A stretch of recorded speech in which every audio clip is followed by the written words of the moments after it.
Hey everyone, how's it going? John Anthony with Chair Shot Sports and Driving to the Top Production. How's everyone doing? Guys, this week in wrestling has been amazing. We started off on Sunday with AEW Forbidden Door. Raw was a banger. And obviously this upcoming weekend we have Money in the Bank and NXT Heatwave. A great week for wrestling, no matter what your palate taste is. Such a big one that I can't do this alone. This week I brought in some friends of mine in the internet wrestling community that follow our page and are good friends of ours. Today we're bringing in Vinny from Suds and the Squared Circle podcast. Vinny, how's it going? Thanks for joining us. Hey, thanks for having me. I'm happy to be here. Awesome. So, hey, for those of you, obviously you're a first-time host here on Chair Shot Sports. For those of you who don't know about you guys, for everyone listening and also watching, give us a little bit of background on you. Sure. Well, I mean, I've been a wrestling fan since the mid '80s. My grandmother got me into it. It was our thing. She had one of those cable scramblers, and we just watch all the pay-per-views at her house. The black box. Nice. Yeah. Yep. It was great. And then it's like I took it to the next level as my fandom grew. I grew up a huge Hulkamaniac. Then it's like then I went to Lex Luger and Diesel, and then when I dabbled with WCW a little bit, being in the Northeast, you didn't get it too much. But then when Nitro kicked off, it's like the Monday Night Wars were there. I was in high school during that time. That was one of the best times in wrestling. Huge NWO fan from the inset, and still to this day. Absolutely, yeah. My screensaver on my work computer is NWO, so it's it's lasted the test of time. And there were times where I dropped out or became more of a casual fan, but over the past 18 months to 2 years, I mean, even before the Thunderdome era, I got back into it more full time and more passionately than I have been. Awesome. No, I can definitely hit on all those accounts. Like from what I'm told, apparently I started watching wrestling at 5 years old, watching the Saturday night shows on my dad's lap, dip my finger in his beer and like licking. From what I'm told, listen, I know you can't do that nowadays. I'm just saying, like, that's what I heard. You know what? Being Italian, the kids start drinking wine out of their bottles anyway. So. Exactly. Luckily, I'm Italian, so it's okay. And also to the NWO thing, it's awesome you bring that up because I had the privilege and honor. I'm sure you saw on our page. I got to meet Kevin Nash and Scott Hall, RIP. Yeah. And this upcoming, actually in August, I've already bought my ticket and waiting for the actual tickets to drop. I have my big gold belt. I think you can kind of see it a little bit in the corner. Yeah. That's signed by obviously those two gents. I'm going to be meeting Hulk Hogan in August. Oh, awesome. To complete the Holy Trinity and have all three members of the NWO on the big gold belt from WCW. So that's probably, I don't mark out. I don't get very like starstruck often. Yeah. But I'm pretty sure when it comes up to me to meet Hulk Hogan, I'm going to cry, but I'm definitely going to be, it's going to be a big thing for like what it means also to have those three guys on my belt. Like it's going to be so cool to see someone like Hulk Hogan. Obviously, he's very controversial nowadays, but he's transitional to a lot of things. Like you said, Hulkamania, what he did for WWE or F at that time for Vince, and then what he did for Bischoff and WCW. I think Hulk Hogan is definitely one of those guys. Without him, I don't think wrestling would be what it would be today. No, you're absolutely right. I met Hulk Hogan in I want to say it was 2003 when he released his book. They had a book signing, and it was actually great because I brought my grandmother with me. We both got books and both got them signed, and she was able to bring up some of the history of seeing Hogan in WWF at the old New Haven Arena, years and years and years ago. He must have loved that. Yeah, it was great. And then being at WrestleMania this past year, it was a bucket list item for me. So, getting to just be there and witness just all of the fans from around the world in Philly, it was great. As a matter of fact, when I got married 2 years ago, my I told my wife that anything could be done for her standards as long as I was able to do the groom's entrance, and I did it based on the NWO. I You had did all the NWO? Oh, that's awesome. I'll have to tag you in the video. Please. I actually paid Neil Pruitt to do the following wedding has been brought to you by the New World Order. Stop it. Yeah. And it's I mean it was great. I'll have to tag you in the video. It's up on Twix. Please, I'd love to see that. I didn't get to do that for my wedding. I love to see the newer ones nowadays is obviously the bloodline entrance. I think that one's pretty cool. I see a lot of those. We just hit 5 years this year being married. So I'm hoping for our 10-year, I'm going to be doing something wild. So yeah, my anniversary is actually coming up next Thursday on July 9th. No, Tuesday. How long? It'll be 2 years on July 9th. Right. Okay. Awesome. Yeah. That's great. So, I had all the groomsmen come out to the NWO theme. I came out to Voodoo Chow, like Hollywood Hogan.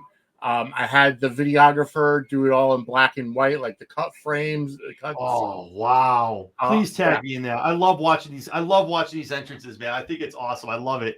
And the fact that our wives are like, yeah, go ahead. Okay, it's fine. I love it.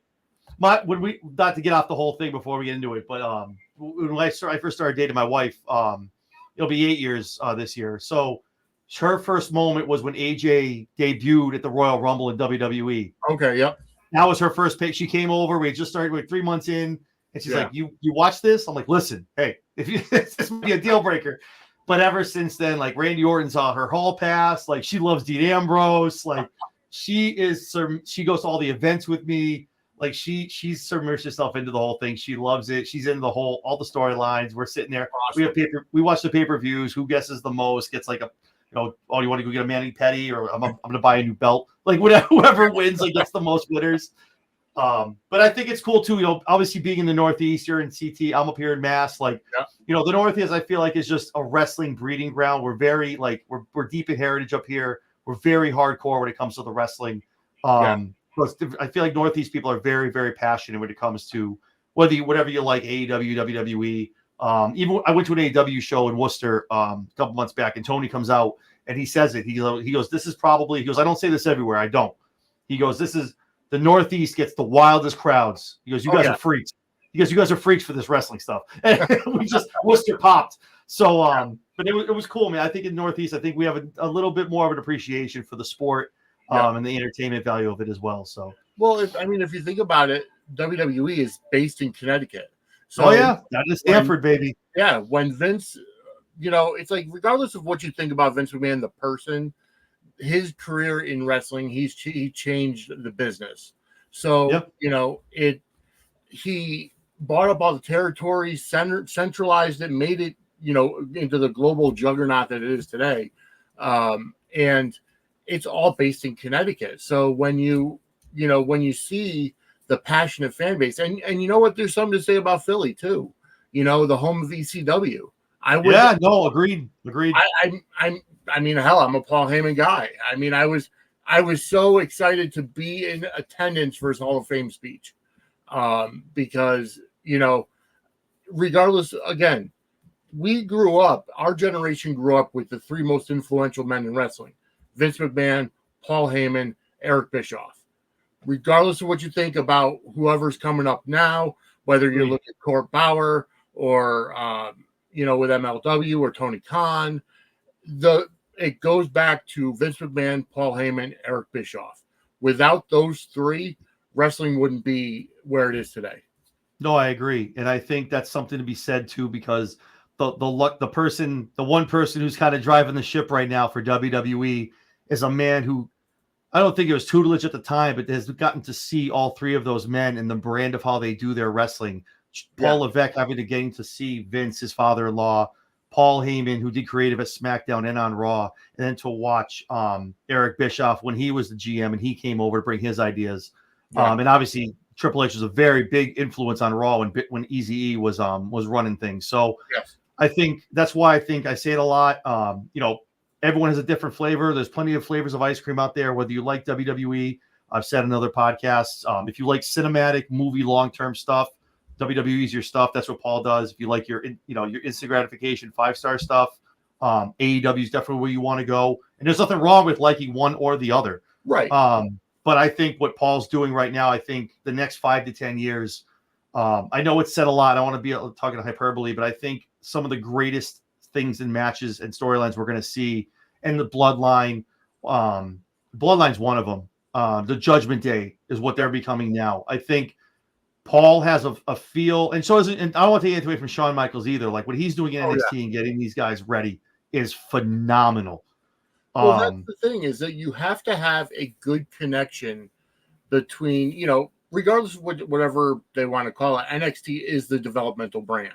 So, you have to have a good connection. I think the problem because there's so many people that complained when AOP originally got called up and the Ascension and Karrion Kross and all this, there was such a disconnect between the main roster and NXT because Triple H was running NXT. He created it. He was running it fantastic. I mean, you could see on Raw and SmackDown now what NXT used to be. Unfortunately, when he got sick and when he went to, had that heart problem, Vince took over. Vince, by the end, was just so out of touch. And, he killed a lot of the NXT guys coming up because he didn't know how to work with the younger talent. He didn't know how to push them. And his vision was not necessarily Triple H's vision. So when the guys came up, he didn't know what to do with them. He made Karrion Kross into a demolition ripoff. And just... Oh, that mask. That whole, BSMD thing going on. Yeah. I'm like, what are we doing, bro? Exactly. Took away Scarlett, who obviously is amazing eye candy. God bless Karrion Kross, but took away his valet, took away the entrance. He's not an entrance wrestler by any means necessary, but if you see what he's doing with the Final Testament now, it's an evolution of his entrance. Oh, and it's just his entrance was amazing in NXT. In the Ascension could have been so good. And Vince was like, what are these guys? Yeah, paint up their faces and go be them jobbers. I'm like, dude, what are you doing? When they put the Ascension with Breezango in the Fashion Files. Yeah, that's why I'm like, what are we doing? Yeah. I agree. But no, that's the thing. I hate to be Vince was out. He was at the end, by the end of it, no matter again, what you think about him, obviously a lot of other stuff in the recent times, but wrestling wise and company wise, he definitely probably 5 years early should have stepped out, handed that over to somebody else. But I agree. What you're seeing now on the main roster with Raw and SmackDown is exactly what Triple H can do. And he has such a knowledge and such an eye for talent.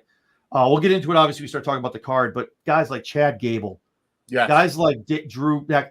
Listen, you got I just talked about it on another podcast with another gentleman. He went through all this stuff. The Shorty G thing, that was literally a slap in the face to Chad Gable about being a small guy because Vince didn't believe in the small guys getting over. And that's just, but that's what I mean. Triple H just, he's got such an eye for it. And I think, go ahead.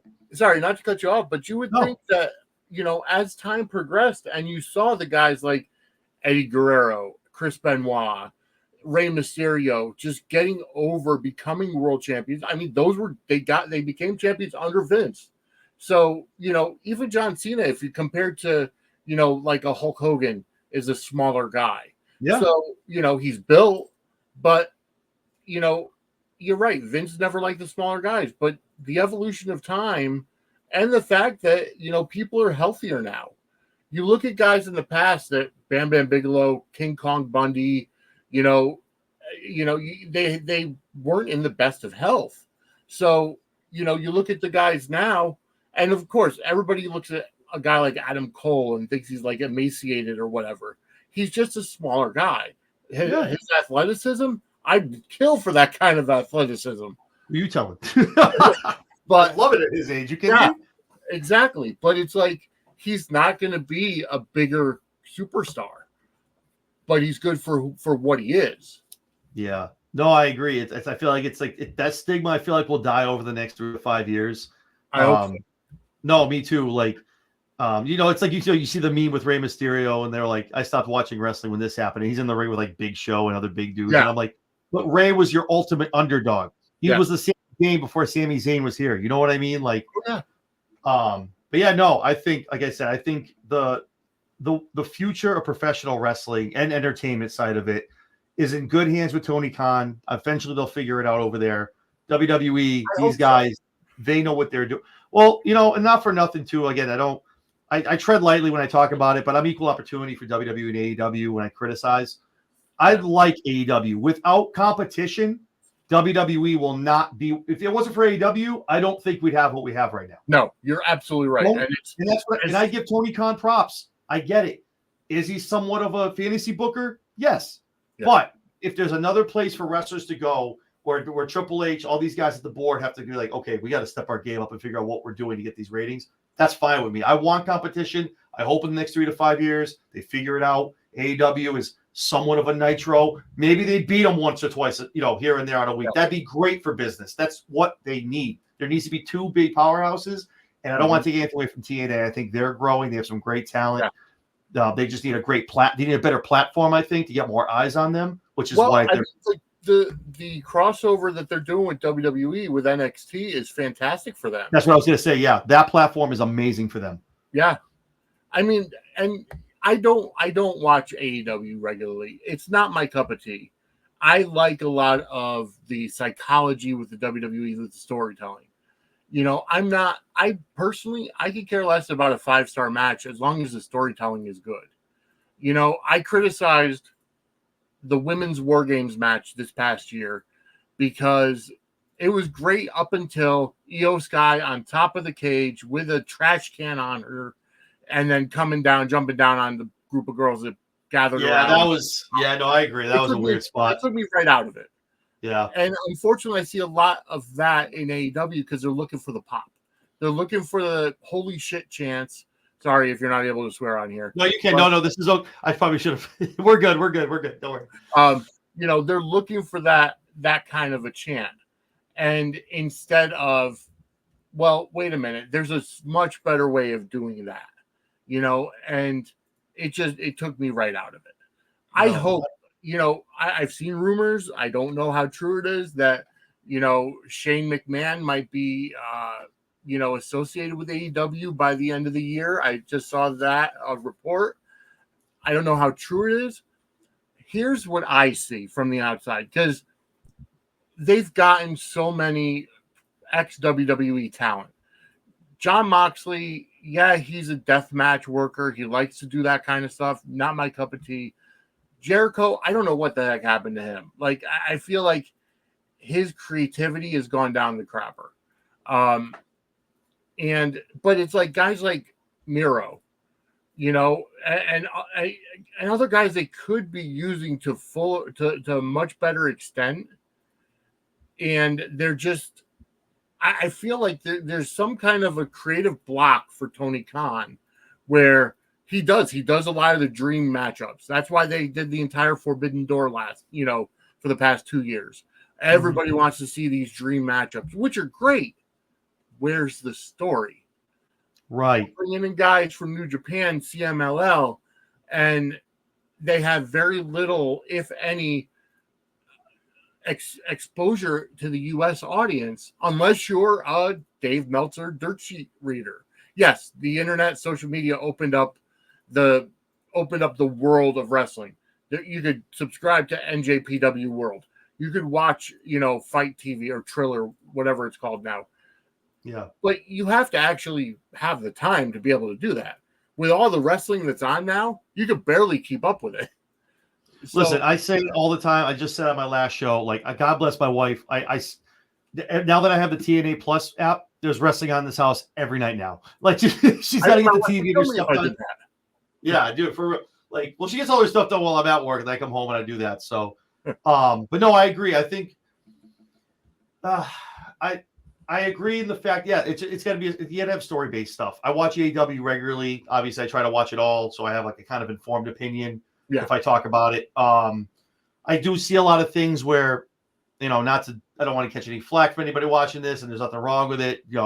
copy my homework, but don't make it so no one will notice. Like we come out of King and Queen of the Ring, and we're doing this. I'm sorry, you get championship matches, men's and women's. Yep. Next night, you're announcing whoever wins the Owen Hart tournament, they get championship matches at All In. Like it's like, what are you doing? And then all of a sudden, Ospreay is a title holder is facing the world champion at a pay-per-view. We just had Logan Paul face the world champion at a pay-per-view. I don't mind. Listen, WWE has done it all. Yeah. They have. WCW did it all. You're going to eventually copy people. Oh, yeah. I think the last great imaginative thing that's come out of wrestling, and if I'm wrong, tell me if you think it's something else, was probably Eric with doing the Elimination Chamber. Took 3 different matches and made one. And God bless him. That match is amazing. But that's like he took something and went, wait, let me put a spin on this 3 times over. Yeah. There's only so much you can do with the tournaments here and there. I get it. Just like Money in the Bank, what we're going to start talking about. They do their own at Revolution and AW. Yep. It's called Grabbing the Brass Ring, which is a shot at Vince McMahon when they did it. But now it's called the brass ring match or whatever. And they got to grab the big ring to get a title shot. That's Money in the Bank. But they put their own spin on it, and that's great. But you just it's so tough for AEW. It's just like admit that we kind of sampled this a little bit. Don't be like, oh, original. No, you're not. Nothing's WWE can't even do anything original anymore. They have to put their own spin on their own stuff, let alone. Well, here's the thing. I think, I get it, and I feel like they take too many shots at WWE. Like that's my thing. Press scrum, whoever the new flavor of the month is. Right now, it's Mercedes Moné. They take a shot at WWE. Why can't you focus on your own product? Like, and don't get me wrong, Eric Bischoff gave away the results to pre-taped Monday Night Raws. Such a badass move. Such a move. And he did it because he wanted to cause controversy. I get it. But he didn't specifically, other than the Mick Foley incident and that'll put some butts in the seats, he didn't really take shots at WWE.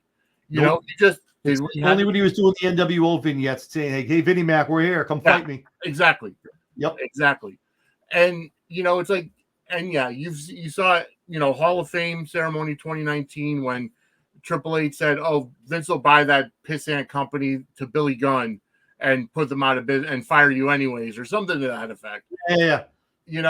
So, I mean, there are shots, but at a certain point, you have to focus on your own product. And you know what? If one of the press people and the media people ask, oh, hey, WWE is doing this, you know what? I congratulate them for doing it, and maybe we'll be able to work something into our shows like a concept like that at some point, but we're focusing on our own product.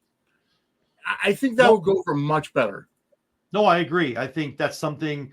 The only thing I have with that is Tony was just asked recently about the WWE and TNA partnership, which a lot of obviously AEW fans are taking credit for, that he opened the forbidden door. Yeah. But then Tony answered the question, not even addressing the question, but just started talking about AEW. Like, so I'm trying to think of how to word this. So you should take that time to go, good for them, but hey, make sure you turn it for us. Positively hit them instead of always negative. So I was in Worcester 3 months ago when Edge came out and cut that promo after CM Punk said all what he said about AEW. Yeah. After the interview went live, I forgot what the reporter's name was. Yep. And then I was there for that. That Edge, that Adam Copeland promo. Yeah. Nobody was making any sounds. We were like, it was cool at first, and it was like, oh, you're not saying this. Tony sent you out here to say this. Right. The crowd was flat. We were like, because I looked over my wife, I'm like, really? You're really doing this right now, dude? Like, that's 15 minutes. We could have a match. You're out here just talking about WWE. Like, what are we doing? Exactly. But I'm hoping at some point they figure that out and Tony just realizes, hey, if I keep my side of the street clean, I work on my stuff, we'll eventually get a product that can rival Paul Levesque in WWE. So, absolutely. So speaking with WWE, awesome paper, PLE. Coming out Saturday. Awesome card. Big ladder matches for some championship opportunities. So we'll just start kind of the bottom of the card and work our way up. So one of the first matches I think will come out first will be Cody Rhodes and RKO, Randy Orton and Kevin Owens taking on the Bloodline 2.0. What I think, my thoughts on this is I think wherever the match kind of takes part, I think it's going to be a good opener, get the crowd pumped, a lot of good spots. Cody always gets the crowd going. If it's toward the back of the match, I think you're going to see something where maybe Jimmy Uso kind of makes a return, maybe not, maybe it's too soon. I think Roman's coming back at SummerSlam regardless. Yeah. I think it's going to be a solo Cody match for the championship. But in this match, I think in this one, the Bloodline probably gets the win regardless. Cody, Randy, and Kevin can take an L here, still shine. It doesn't matter. Out of the three, Kevin probably takes the pin. It's probably a solo. Solo needs to get himself a win. Exactly. Guy hasn't ever since Cena. The guy's been he's been on a milk card. He's been taking L's. So I have the Bloodline 2.0 going over. How do you see things going in the match? I think so too. And here's the biggest thing about this is that the story is so great. Seeing them put Heyman through the table on SmackDown was one of those holy shit moments. Never thought you'd see it happen. But it turns Paul babyface. So whether he comes back with Roman, whether he comes back with CM Punk, or whether he comes back with Brock Lesnar, Solo's going to get his. The Bloodline are going to get theirs. Now, but what does that do? Because now you have a runaway Bloodline, right? You need that manager. I don't know how good Tama Tonga, Loa, or Jacob Fatu are on the mic. And Solo is getting there, but he's still not there. So who do you bring in as the wise man, the one to control this new Bloodline? You know, the rumor is, or the speculation could be, what about Armando Estrada? I heard that. Yep, I've heard that. The fact is that he was Umaga's manager, and he worked with Jacob Fatu in another organization. Mm-hmm. But they do need a mouthpiece, especially for a group that big. NWO had Eric. They had Ted DiBiase before that. Hogan was good on the mic, though. Hogan could carry his own, though. Yeah. Oh, yeah. But, for a heel factory like that, whether it was Bobby Heenan with the Heenan family, Jimmy Hart with his faction, you need somebody. And I really think that even though I do see the Bloodline going over in this match because you can't control them, Solo needs a win, especially if it's going to be Solo and Cody at SummerSlam. But that's going to be big when it comes to Bloodline versus Bloodline.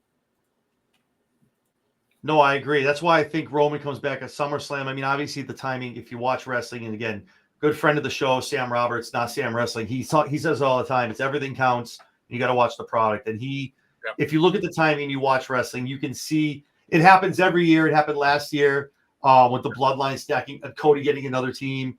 This year, it's already stacking up where obviously it's going to be Bloodline. It's going to be like the real Civil War, not the one they did last year, but the real Bloodline Civil War, where it's going to be the new, almost like the ECW, with the new breed and the old school, like the new versus the old. I think that's obviously lining itself up. The story makes itself at that point. Estrada, I think, would be amazing with that group. He's great on the mic. They have a great history. I agree with you. I think all those guys are a little green when it comes to the mic talk.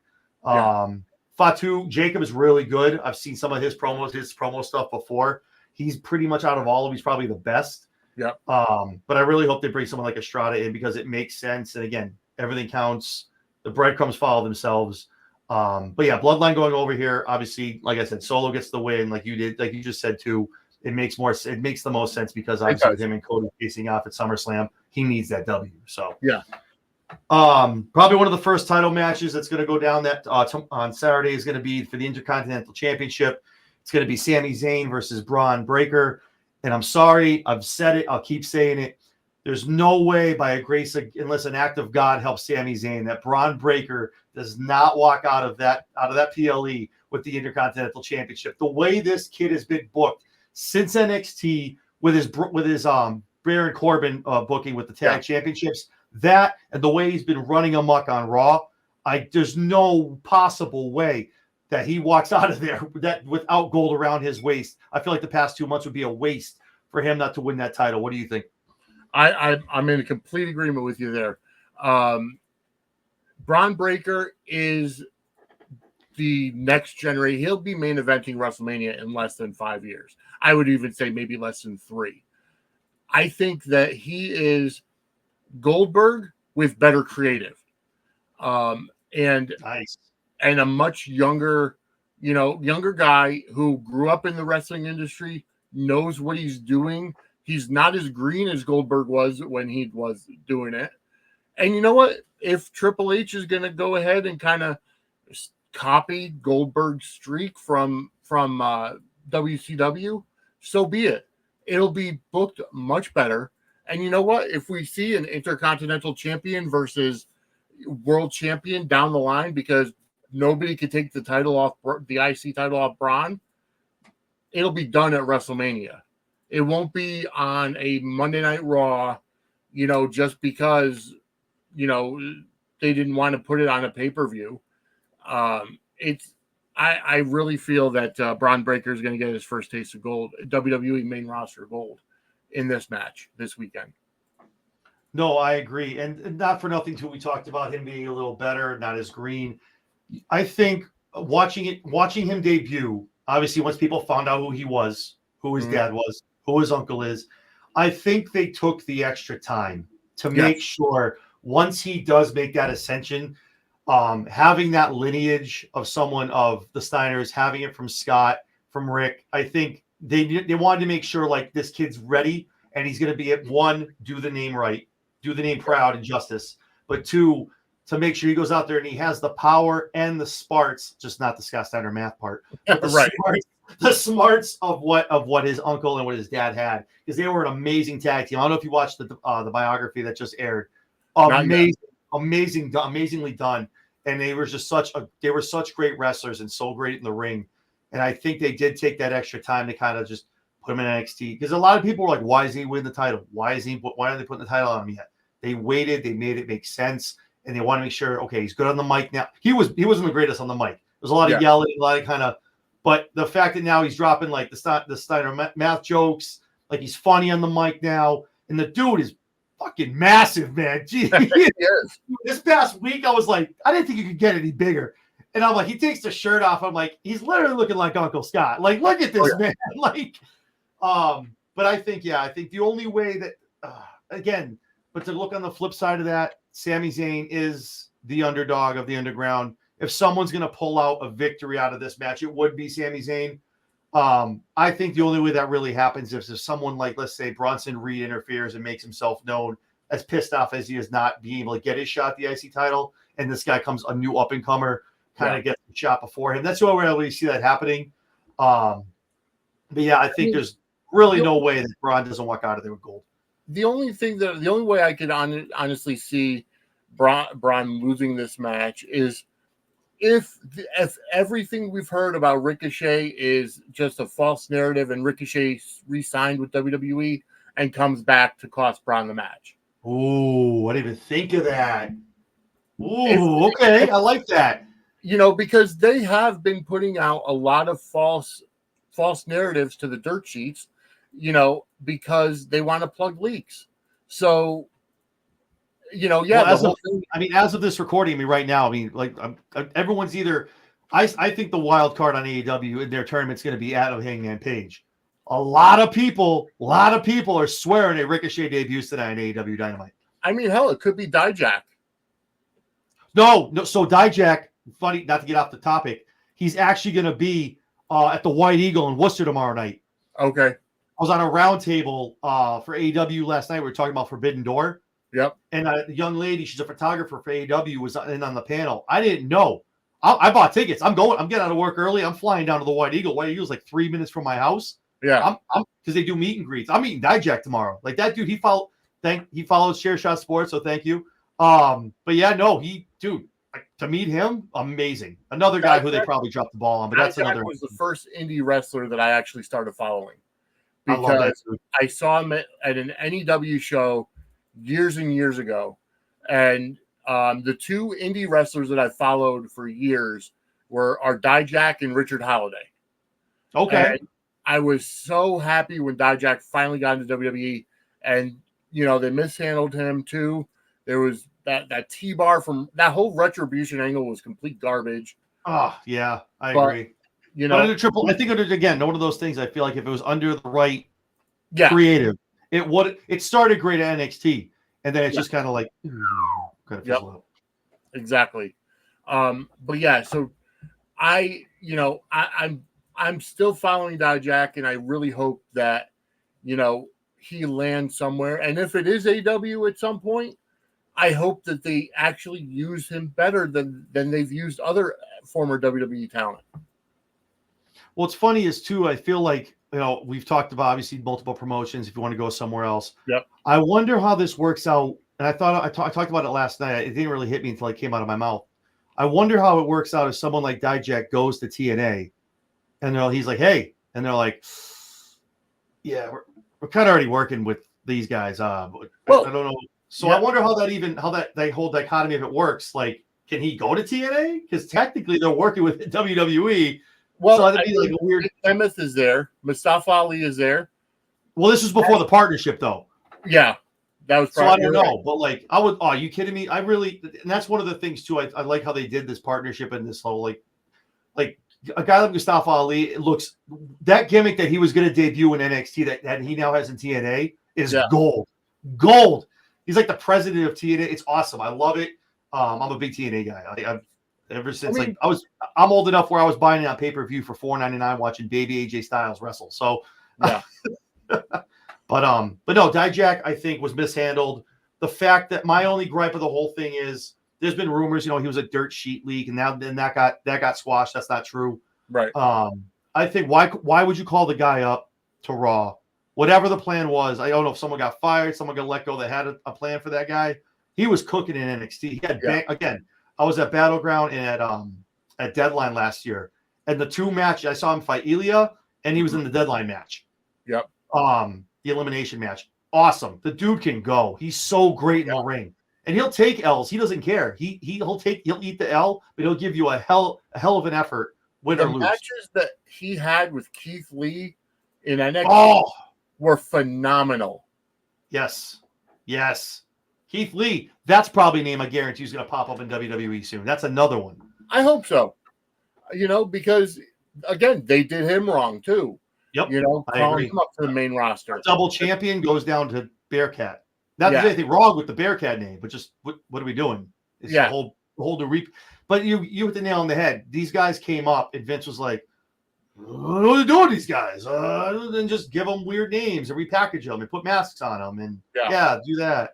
It's so, but yeah, no, Braun, I think is going to definitely walk out of there with gold unless something weird happens, some nefarious stuff from an outsider. But unfortunately, I love Sami Zayn. I don't think there's one person really out there who can really hate the guy, but I don't think Saturday is going to be his night. Not at all.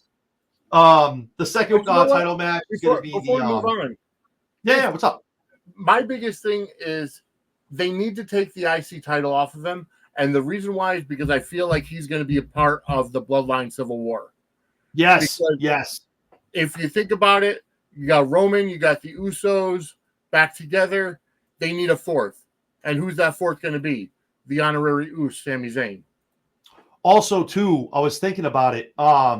If not that, I was thinking to just to make sure you solidify the full face turn for Roman if he does come back at SummerSlam. And however he gets involved, if it is the Cody and Solo match, the end of that match, Roman looks at Cody, they shake hands. Now he's gone over. That is solidifying. You're like, oh, Cody accepts him? What? And then Cody is in the match. So that's just there's a lot. But no, I like yours as well. It could either be Sammy, I think Cody, because they want Roman to come back hard as the biggest face that they're going to have for the next 6 to 8 months after that, especially going into Mania. Because obviously Mania right now, I mean, looking at it's going to be Rock Roman, because Rock's going to come back and go, "This is how you treat the family," and there we go.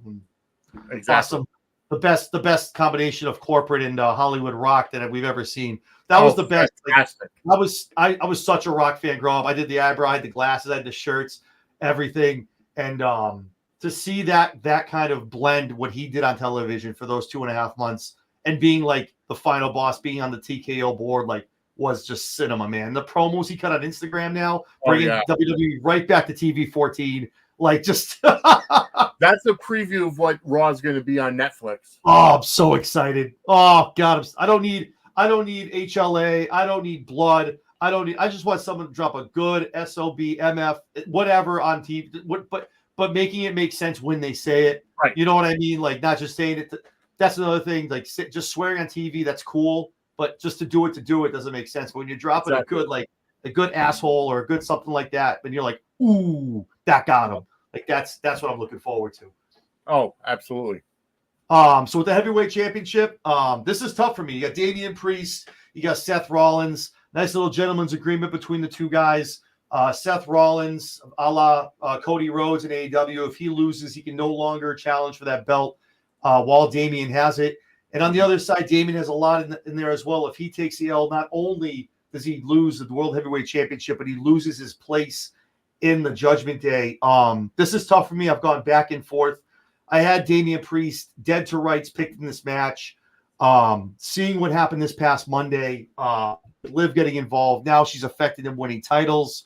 We can talk about like where the Judgment Day thing is going. I personally love what they're doing with them. I do too, yeah. Liv getting involved. I think I got to say Seth Rollins is going to win this, only because I feel like watching. It's almost like history repeating itself, right? We saw Finn constantly coming down, getting in the way of Damian, cashing in that Money in the Bank briefcase. Finally, Priest did on his own, no help. Finn's going to come down. The constant, don't help me. Balor tell him, you've changed. You know, you need our help. Oh, you don't think you need us. You need us.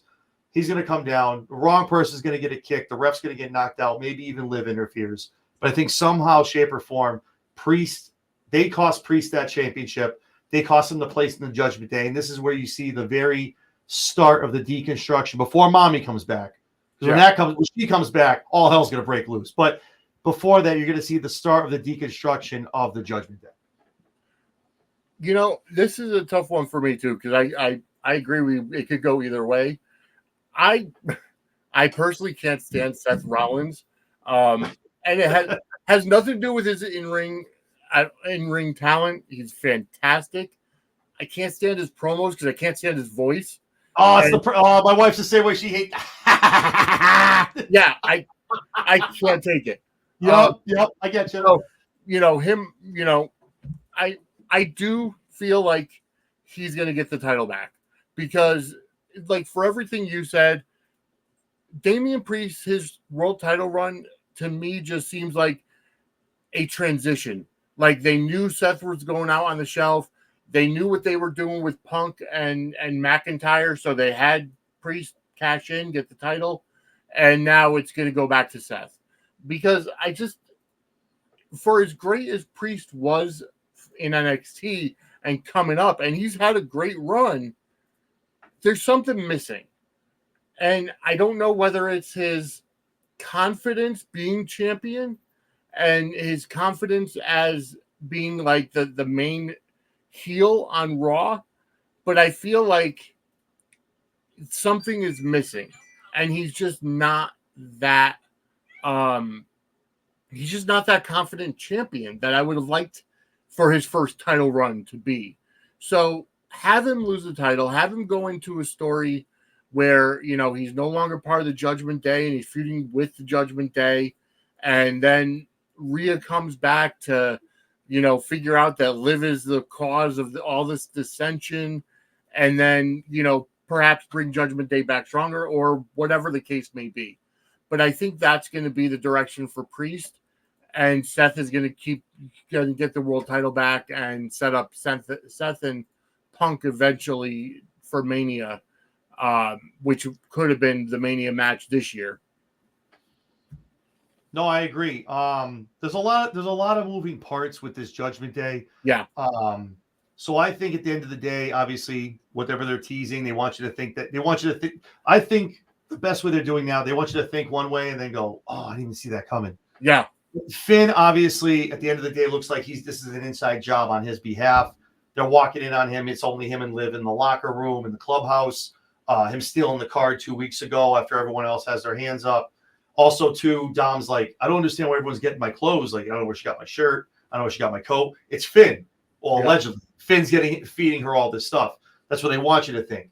But it makes sense with Finn having that jealousy, and kind of Damian finally brought it to light this past week, saying, "I got the one thing you never had," and that's, I feel like, it makes sense, because the promos that would come out would be, you won the Money in the Bank, you won this, you won that. Well, I had to sit here and be your lackey, I had to be your helper, I wasn't the main guy.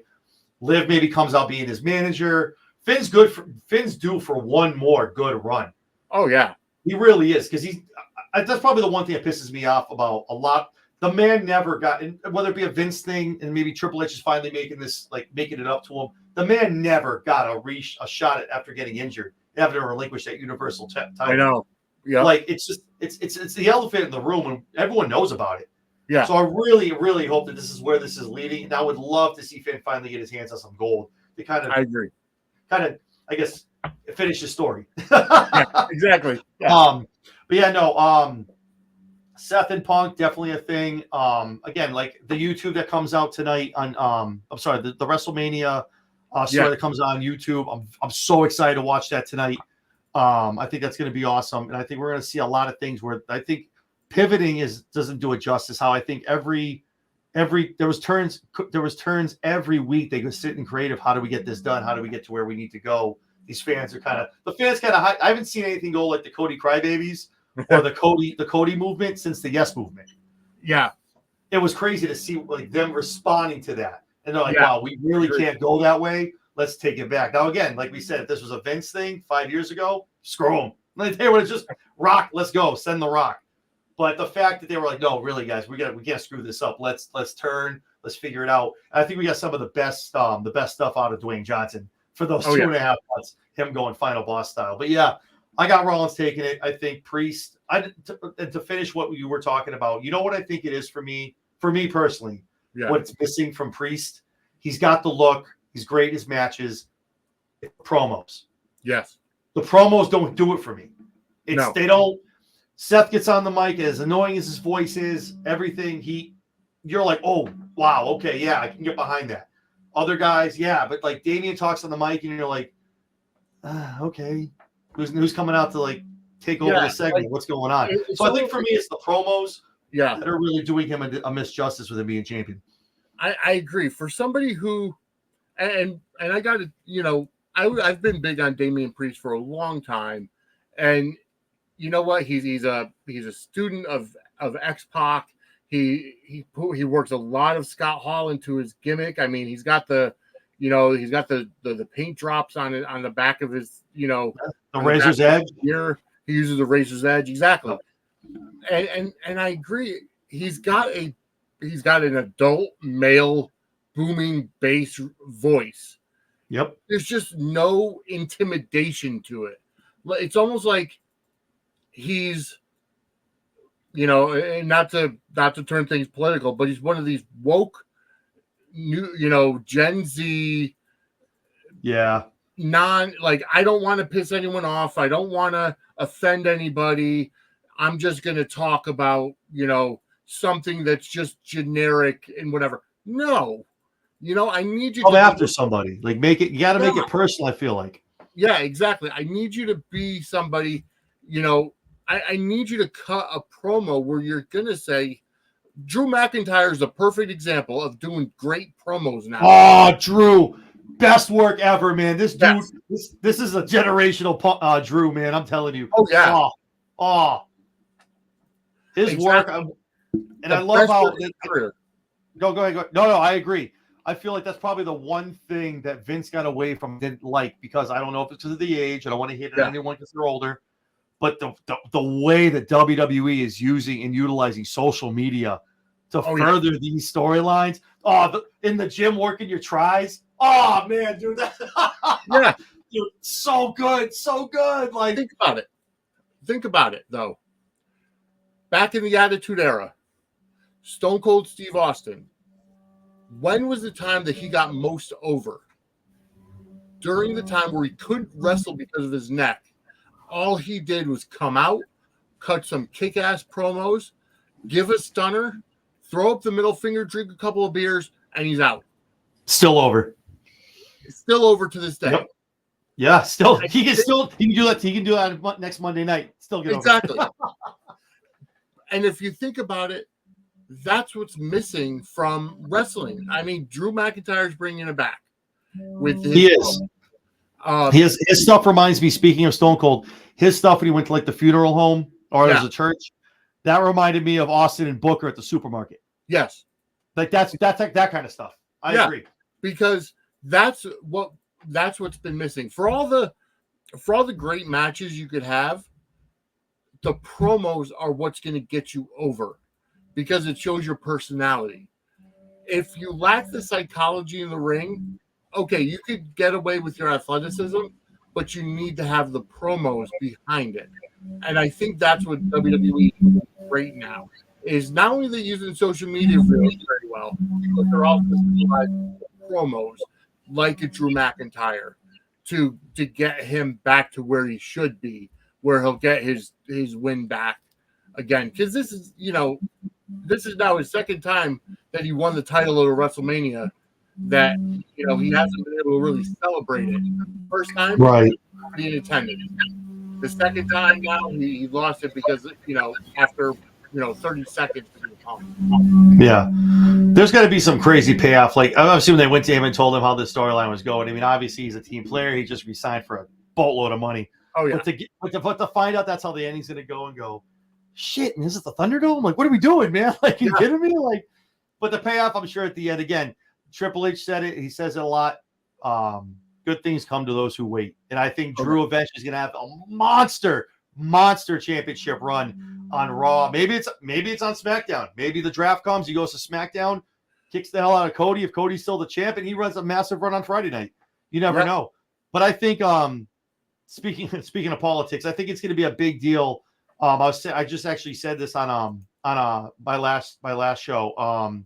The next draft in 2025 is probably going to be one of the biggest in this company's history, and I say that because there's now 3 different networks. I know they make like the fake war rooms, and it's a joke. Like they're not a joke. You know what I mean? They're like looking at each other like they don't know who they're going to draft. Right. That's going to be for real. Netflix, we're paying you $5 billion. We want X on our show. Yeah. And CW is going to be like, hey, listen, this isn't USA, man. We want someone so over here. And USA is going to say the same thing. Listen, we got SmackDown. Who the hell are you giving us? Yep. So NXT, where they've been excluded for the past 3 years out of the draft, where they've kind of they haven't been excluded. They've been picked from, but nobody goes down. This year, I'm sure the tagline or whatever you want to like make it into, NXT for the first time, I'm sure is going to be able to get to draft. Yeah. And they're going to be able to pick some people because they got to start diversifying the shows. You have 3 different networks now. NXT's on their own on CW. Netflix is going to make it. Raw is going to be Raw. Yeah. But you have to also take care of, I feel like out of the 3, CW already said they can be TV 14. Netflix is TV 14. USA isn't budging. It's still PG on Friday nights. Yeah. So it's going to be interesting to see how the shows shake out. I'm not saying you put certain people in places where because like they're PG, they're on that show. But it's going to be interesting to see like how that all shakes out. Where I think CW, not for nothing, they've taken a big fall from back in the day. But if they can get TV 14 wrestling going and people pick up on it, you're looking at something like a smaller. And from some of the things they're saying they're going to put on with their new lineup in the fall in October with NXT, it could be a new like Spike TV almost or a new TNN. They're kind of edgy, some cool stuff to watch. And on network TV, it's cool. You don't see that a lot anymore. So it'll be interesting to see how that all shakes out. I agree. And speaking of the draft, a couple months ago after the WWE did their draft, I had a podcast with, Tony from Petty Prattle podcast, who also is a big wrestling and soap opera fan like I am. And we discussed how to make the draft better. And that's another topic that we can take an entire hour talking about. No, I was going to say, we could do a whole show on the draft, man. Exactly. Absolutely. Exactly. But that, we did have a couple ideas. I would love to see them, show a little bit more scouting.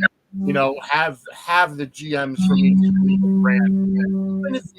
Even if you say, a TNA show, and say, hey, we know your contract with TNA is coming up. We'd like to possibly offer you a role on SmackDown. or go to an indie show. Hey, how would you like to come to NXT? You know what I mean? Just Yes. do some combines, do some make it into a real draft. They have Lee Fitting now, who's has a boatload of experience from ESPN. Already has changed the presentation to much better than Kevin Dunn ever had it. And Can we talk about that? I love the continuous shot from from Gorilla all the way to the ring. Some of and the even stuff through the was crowd, awesome whether TV. it's Sami Zayn or Jey Uso, just the continuous shot, the way they go to commercial when somebody's entering, where they have the graphic with, like they did with Zelina Vega this past Monday. They had the LWO logo, they had her, they had, they have it of more of a sports-based presentation. So let's kind of kick it up a notch and make this draft into a sports-based presentation. Instead of doing it during Raw or SmackDown and doing the way do it, put it on Peacock, put it on Netflix. Yes. Make it an event. Yeah. So I like that. Different ideas. No, those pop. I love that. I definitely there's definitely some different. I like they've been getting better every year. I'll give them that. Yeah. But just the way they've been doing it, obviously they put a lot of process into who the number one pick was. I like that. It's kind of like a bragging right. Like, hey, this guy was number one. Like I'm the franchise. I like that kind of stuff. They're putting stock in that. And the thing that they're doing, it's not like your traditional big guys. They're making people who you would think number one go number one. Yeah. You know what I mean? So I like that kind of stuff. But I think there's a lot of movement they could do, and definitely more sports oriented. I would like that, or just some kind of new format, new presentation. Perfect, different network, one night. Let's go. Let's do not Raw, not SmackDown. No, tune in to Netflix, and don't even do it on a night there's a show. Make it a thing. Select the city. Yeah, select the city, just like they do in the NFL. Hey, we're going to Atlanta. We're gonna be at the Georgia Dome. We're gonna do this. And we're gonna run 4 or 5 rounds of drafting. Like, oh shit, okay. Sell tickets, perfect. More money for Nick and for Paul. So there you go. Exactly. Awesome. So two of the biggest matches of the night, obviously the Money in the Bank ladder matches. We'll start with the women. Right now, after this past week, we now know that the field is now complete. We have Io Sky, Chelsea Green, Lara Valkyria, Tiffany Stratton, Naomi, and Zoe Stark. From day one, ever since I talked about Money in the Bank, I think 2 or 3 months ago during WrestleMania, kind of peeking toward it and talking about it. I'm going to die on this hill. I might be wrong at this point, but I think Tiffany Stratton is going to be the person who would win this belt. This briefcase to go after the belt. My dark horse is Chelsea Green.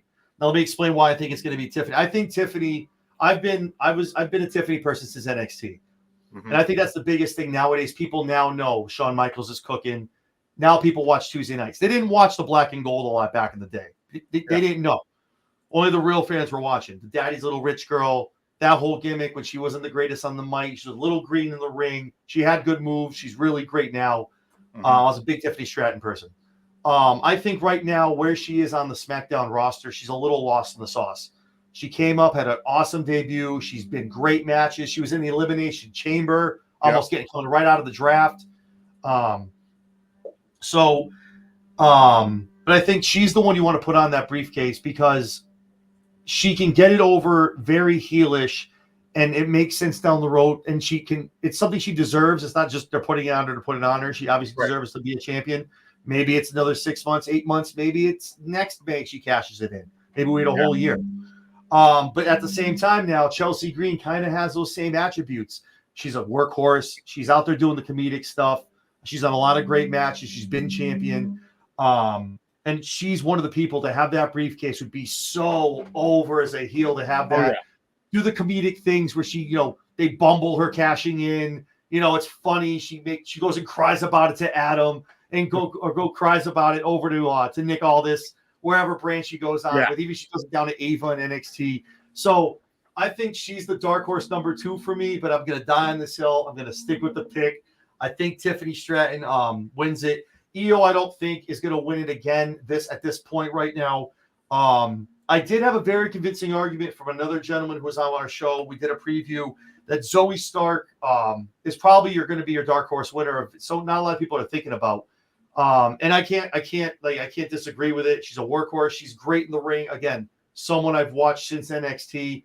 Yep. I know she doesn't get a lot of people behind her. The biggest thing is, she doesn't have a character. The character is, I'm not here to wear makeup or look cute. I'm here to kick ass and win some gold. That's her character. And I don't think a lot of people, understand it, can get behind it right now. I like the Shayna Baszler stuff she's doing right now. I loved her with Trish. I think her and Trish were amazing together. But I'm going to stick with Tiffany Stratton. What do you think?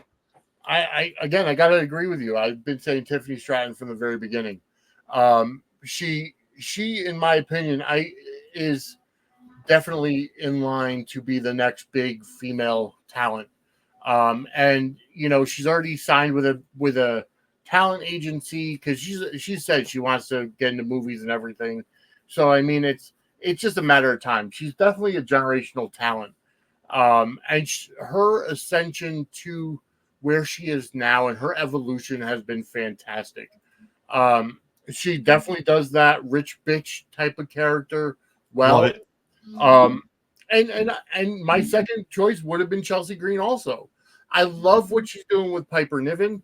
I love the fact that anybody who tag teamed with her up until Piper Niven has had bad luck because it went down with some kind of an injury. And the Karen character, the way that Samantha Irvin announces her name, everything's hitting on all cylinders for her. The only drawback I would say is I don't think that she'd be taken seriously as a Money in the Bank contender because of exactly what you said.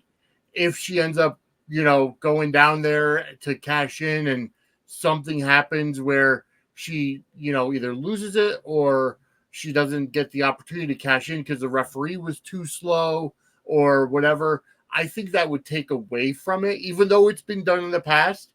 I think that Tiffany would be the better bearer of it. The other dark horse that I can see is Lyra Valkyria. She had a fantastic match with Becky Lynch in NXT. Former NXT Women's Champion. But I don't think it's her time yet. And I got to go with Tiffany Stratton. No, I think Valkyria has been booked amazingly on Raw ever since her call up. She's definitely, and I think they knew that, especially like you just said, with those Becky Lynch vignettes, with the matches, talking in the back. Becky obviously knew she was going to be taking a hiatus. They needed someone to fill in that one of those spots, and I think Becky was like, "This is the girl we want to go. We want to go with." She's been booked beautifully on Raw. It's flawless. If I got to be honest. Even the losses make sense. Getting all the way to the finals of the Queen of the Ring, losing to Nia, I'm fine with that. Nia and her return, I was never a Nia fan. Her return, she's better on the mic, she's better in the ring. I think that's going to be it. Her winning that tournament was awesome. Yep. But that was a good L for Valkyria. Get almost all the way, not ready yet, but we'll get you there. But that's why I also say that too. I'd hate to see her. I hope if she doesn't win it, she's out early, like knocked out, she's not, because I'd hate to see it come up short again. Though she could also play that too down the line for a storyline, also too, as coming up short here and here. Finally, time to break the ceiling. As far as the serious angle of it, and no disrespect to her, big fan. I almost liken Chelsea Green's run as Money in the Bank holder would be almost something what happened with Carmella. Carmella was very yellish, upset, kind of almost the Chelsea Green character before it was Chelsea Green. Right. So I would assume to that, with her, and then when she would, the way she won, the way she would retain, kind of thing. So I think I definitely see where you're coming from on that. I can agree on a lot of that. But yeah, like I said, and the thing is too, we just talked about social media, right? How WWE likes to get a lot of, they like to get their pub out there. They're using the YouTube, they're using other accounts. Mm-hmm. Who do you think's going to talk about Money in the Bank the most if Chelsea Green wins that match? Chelsea Green. Matt Cardona. Oh yeah, well that too. No, you're right. Chelsea Green, absolutely. Matt Cardona is going to start bringing briefcases to GCW. He's going to start bringing briefcases on airplanes. I'm the money. I'm one of the main. This I cannot wait. I know it's in the cards. It has to be. This man is going to make his return. I cannot wait for it to happen. I don't know if it's going to be the Rumble in 2025. I'm hoping. I think it's a little too predictable, but man, I can't wait till this man comes home. as can't wait Matt either. Cardona booked under Triple H. Oh man, like Yeah. just the matches you could have, and as good as he is now, not that he wasn't good as Zack Ryder, but to be booked not for He's nothing, gotten legitimately. so much better. Oh, He almost paralleled Cody Rhodes. yeah, no, I was gonna say, yeah, doing your own thing, making your name, and coming back and like now let's go. Look at me now. Look what I did. Exactly. Oh, If it wasn't for Matt Cardona, GCW wouldn't be on the map. I love what he's doing, and that's probably one promotion I don't talk about enough when I talk about all the letters. I don't watch it because I'm not like I watched a lot of ECW in the past. Mhm. I never really, and I think maybe my taste buds have evolved for wrestling. I don't like the deathmatch stuff. That's just not for me. So I don't watch a lot of GCW, but I see the clips online and I see Matt Cardona, all over them, and just the fact that Matt Cardona has done a lot with other companies, whether it's AEW, he had a short stint there, or he's been everywhere else. I think he'll come home at some point and again have a monster push. Maybe not world champion like Cody, but he'll definitely be up there in contention and definitely get a monster push. Yeah, I agree. I think eventually he'll grab some world gold because I think one, not for nothing, the guy deserves it. He's busted his ass on the indies. Yeah. He comes back. I'm sure he's going to pay his dues. But I'm just there's just too many references to WWE at this point in Chelsea to like it wasn't like this like 2 years ago. But now all of a sudden it's almost like he's the cheerleader for WWE always talking about it. And I love that. I love that for them. Yeah. And I love that, like the fact that he's just, oh man, he's just such a great talent. I love him. Like just outside of the ring, inside the ring, he's great. But yeah, no. So we agree on Tiffany Stratton. I think Chelsea Green is definitely a dark horse. Mm-hmm. But the case that was made for Zoe Stark, it moved me. I thought about it. I went, man, that's not wrong. Actually, it's actually a really good idea. So, but that's the best thing I think with these PLEs. Is when wrestling's best, when it's unpredictable, right? Exactly. We don't know what's going to happen. You're sitting there going, man, but damn, who is going to win this match?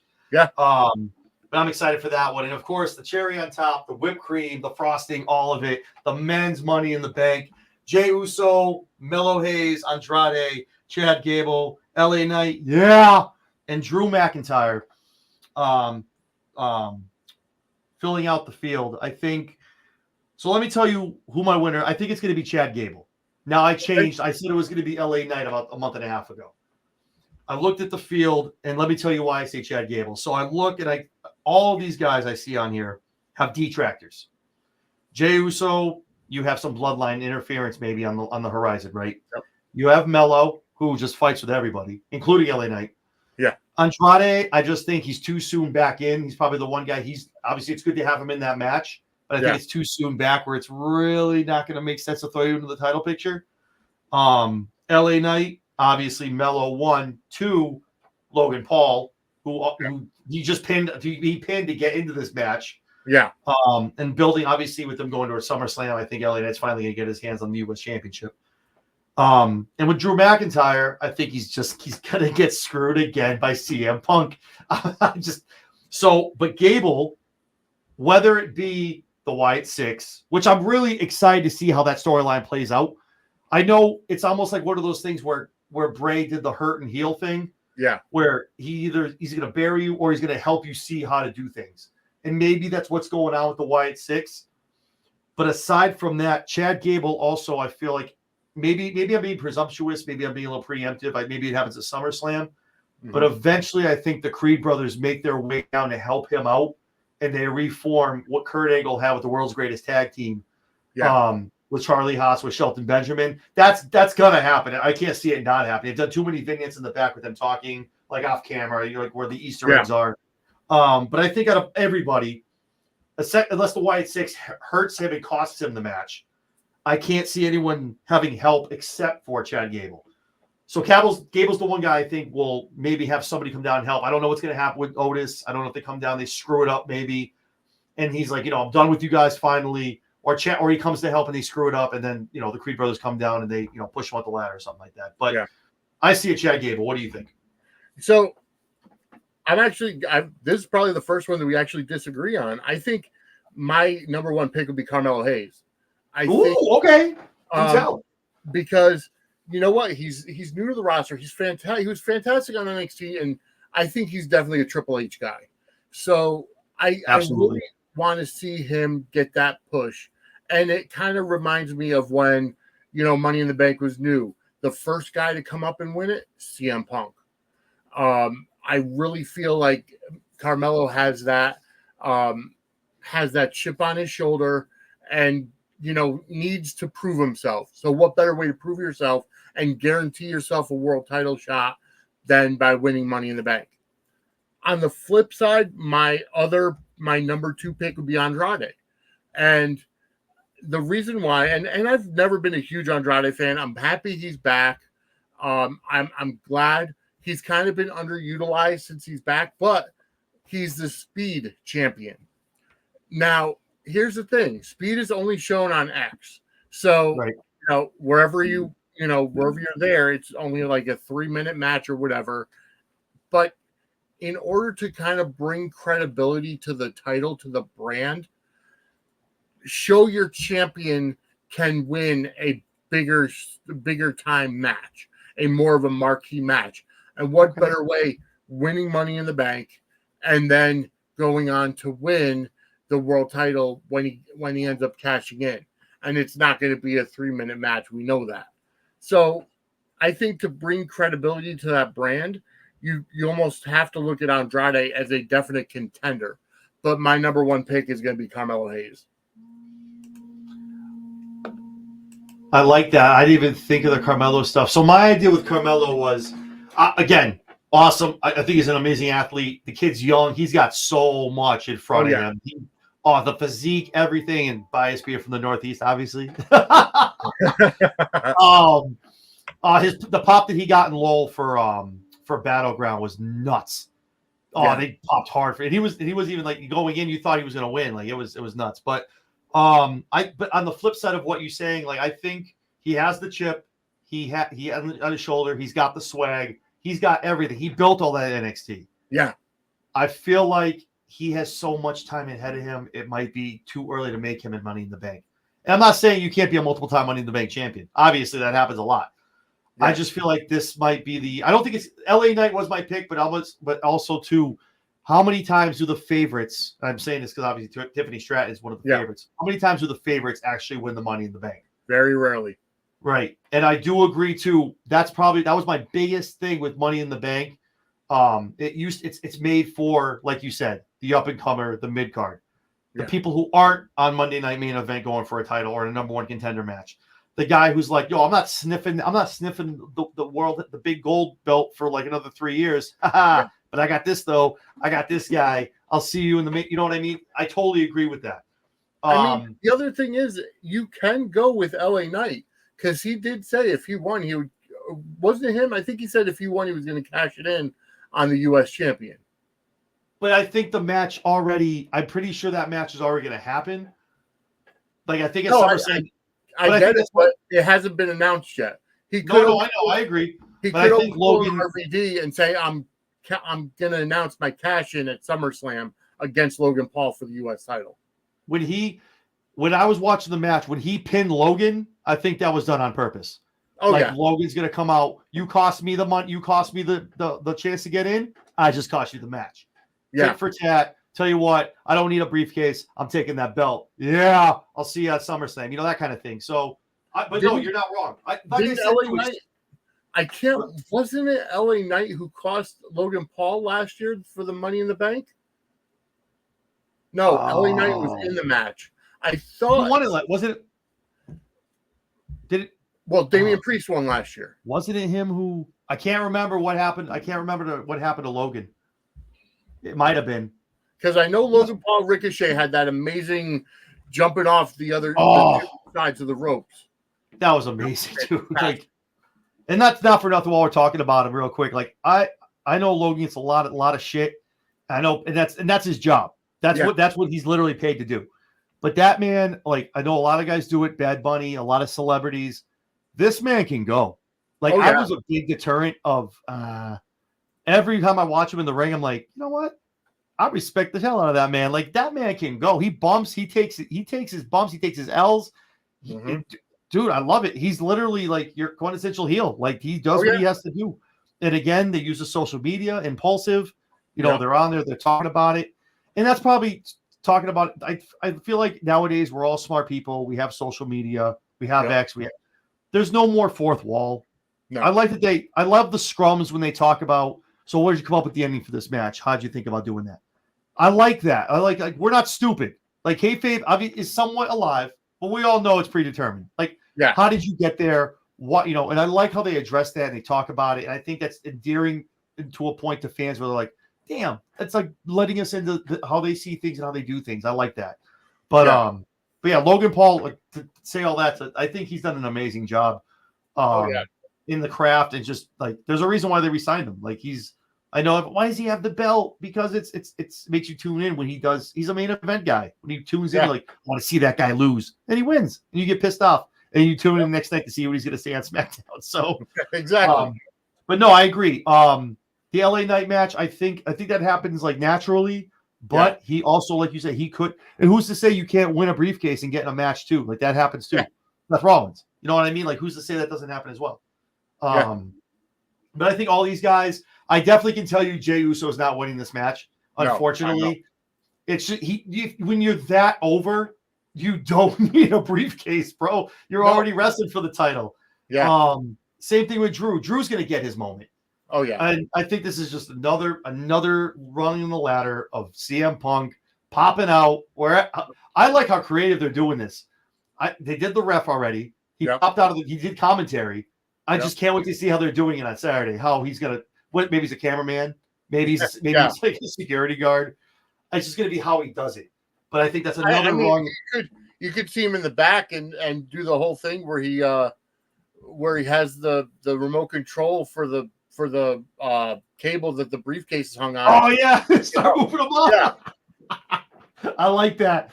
That's awesome. No, but I love the creativity of that. And then like, you know what? I'll give you that. I did not even think about the Andrade and tying in the speed belt. I didn't even think of that. That's amazing. That's a really good idea and a really good call. I know like a lot of people, like even when Ricochet had like, oh, this is what he's like been like put down to is the speed belt. Like, but no, I agree. It's what better way to be like, man, I should really tune into X and really check out speed. Then this guy's he's the money in the bank guy. Like I got to tune in. Like, so no, I agree too. That's great. But like I said, out of all of these things, we have a lot of people who are like, there's no way this person loses, and they could lose. Oh, and that's what I think I love about wrestling right now in 2024 is the fact. I mean, I can only speak for WWE. I can't speak for the promotions, but in WWE, eating it, breathing it, living it for so long, and just where we were at for attitude, where we went for a while, and then when we're at. Well, the ruthless aggression was good too. Don't get me wrong, that was a really good time too. But where it went after that to where we are now, I think everything's on the rise. Wrestling's cool again, like The Rock said, and like I said, there's plenty of flavors out there. Like this, you don't like vanilla, go get some chocolate, go get some strawberry, check out some mint chocolate chip, whatever you like, you can find it out there. Exactly. But I'm excited. I'm excited for this PLE. We were talking a little bit off. I think this is Paul's first time with the Money in the Bank. So this is all like we know this. They already have WrestleMania pretty much booked halfway through the card wise. So this is just gonna, again, like Paul said, I showed a clip on the for the YouTube show the YouTube episode that comes out about WrestleMania. They have been a clip saying, "Listen, I put in the GPS the destination, and we figure out how we get there." And that's the way all these are. That's the way Vince used to do it. Was they booked from WrestleMania to WrestleMania. They had the WrestleMania main event done by August or earlier, and then they just worked backwards. No, I think he said that. I think in one of the clips he says that, like, Mania is pretty much booked by August. Like, we know who's going to be in that main event. Yep. So, no, I'm excited, man. This is going to be awesome. It's just a great, great time to be a wrestling fan. I'm very excited. I cannot.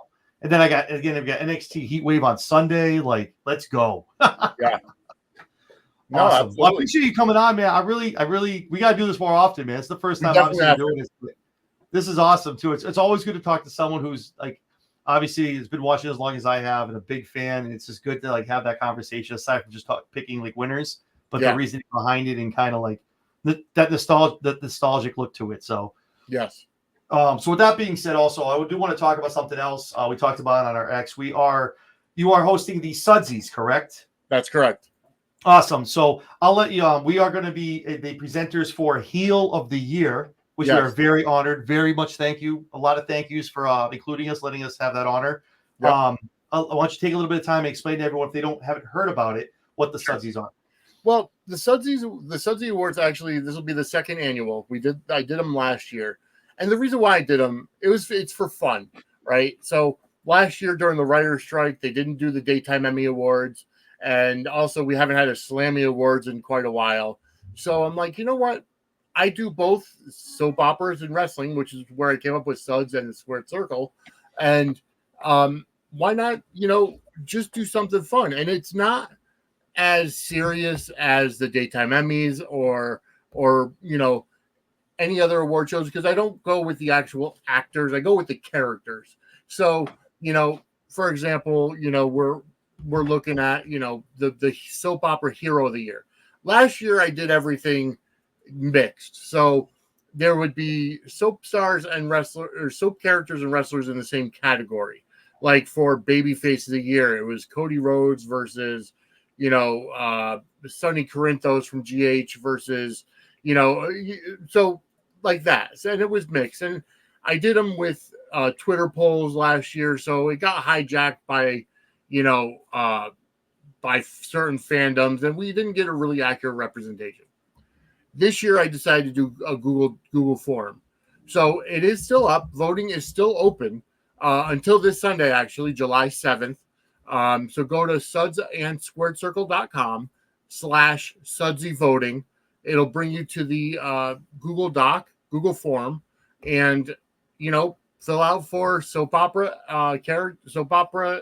nominees as well as wrestling. And yeah, you guys are doing Heel of the Year. We'll find out who wins after the 7th, but I'm actually gonna give everybody who is a presenter, which we have a who's who of podcasting this year as presenters, whether it's soaps or wrestling. So you guys are doing the Heel of the Year. Guy Evans, who wrote the Nitro book, is going to be doing Storyline of the Year. Nice. And he's actually the person that got me in touch with Neil Pruitt to do the voiceover for my wedding. So I mean, Guy, right. That's awesome. Guy's been on my show a number of times, and we've built up a pretty good rapport. So he said he'd do one for us. But we've got a who's who, and it's for fun. It's bigger this year. Next year we hope to grow it a little bit more. So the Sudsy Awards will be released on my YouTube page, which is youtube.com/@SudsAndTheSquaredCircle on Sunday, July 21st. It gives me 2 weeks to get all the videos together from all the presenters and put it together. The other cool thing that I'm doing as part of the Sudsy Awards, if you're a fan of Jim Cornette's podcast, Jim Cornette Drive Through, Charlie from Starkville, Mississippi, he did write a book called What Happened to Our Wrestling. I'm running a giveaway. The winner will be announced during the Sudsy Awards on the 21st. In order to be entered, go ahead to our podcast feed, which is Suds and Squared Circle, on Apple Podcasts, Spotify, multiple places, wherever you find your favorite podcasts. Go ahead and subscribe to our podcast feed or our YouTube channel. Again, youtube.com/@SudsAndTheSquaredCircle. Subscribe to that. If you subscribe to both, you get 2 entries. Send me a screenshot. Vinny@sudsandsquaredcircle.com.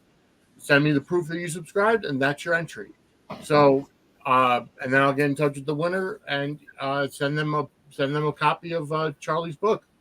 So, just a lot of stuff is growing in the future. I like it. So, guys, make sure you're voting Heel of the Year, Storyline of the Year, Babyface of the Year. Make sure you're going to vote for that, and also make sure you guys are subscribing to Suds and the Square Circle as well. Chair Shot Sports. I tell you guys all the time. You can find us on Facebook, X, Instagram, and all the same name, Chair Shot Sports. And if you got nothing to do on a Saturday night, feel free to download the Live 365 app and check us out 6 p.m. every Saturday on the Block 105 and also over on SoCal Radio. So, Vinny, this was awesome. Thank you so much for coming on, man. I appreciate it. Yeah. Again, a huge honor to be a presenter this year for you guys. And yeah, we're definitely have to get together either after Money in the Bank or before SummerSlam and talk about what's going on in WWE. Yeah, absolutely. And I forgot to mention our Twitter handle. It's at Suds SQ Circle Pod. So follow us on Twix. Always a good read. Very controversial, but I don't shy away from the hard topics. So at Suds SQ Circle Pod. That's very Eric Bischoff of you. I love it. Yes. Awesome, Vinny. Thank you so much. And yeah, we'll talk to you guys soon. Thank you. All right. Thank you so much.